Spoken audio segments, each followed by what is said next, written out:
The elevator on the 13th floor. When I moved into my first apartment alone, I was thrilled. It was an old building in the city center, with architecture that looked frozen in the 1930s. The concierge, a gray-haired man with an ashen voice, told me something curious when he handed me the keys. Don't use the elevator after midnight. Sometimes it skips floors. At first I thought this was just a joke or some local superstition, but I laughed and just nodded it away. That first night, after unpacking until late, I went down to take out the trash. It was 12:17. I didn't even think about the concierge's warning, and I got straight on that elevator. I pressed the button for the 6th floor, but instead of stopping there, the elevator kept going, all the way to the 13th floor.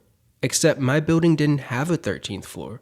There was no button for it, no record of it on the panel, but the doors opened slowly, and what I saw froze my blood.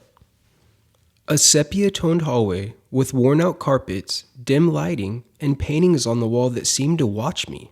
I walked a few steps. Everything was completely silent. Not even my phone had any signal.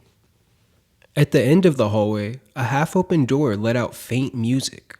A waltz. Inside, an old-fashioned room with people dancing.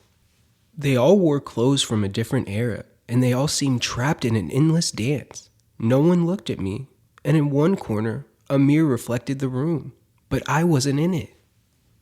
I ran back to the elevator, pressed all the buttons, nothing, until, after what felt like an eternity, the doors finally closed and the elevator began to descend on its own.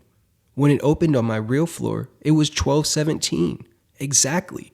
Not a single minute had passed. That next morning, I asked the concierge about what he told me.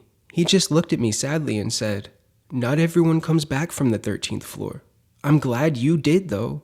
Since then, I never used that elevator at night ever again. And sometimes, right when the clock hits 12:17, I swear I can hear a distant waltz floating in the air.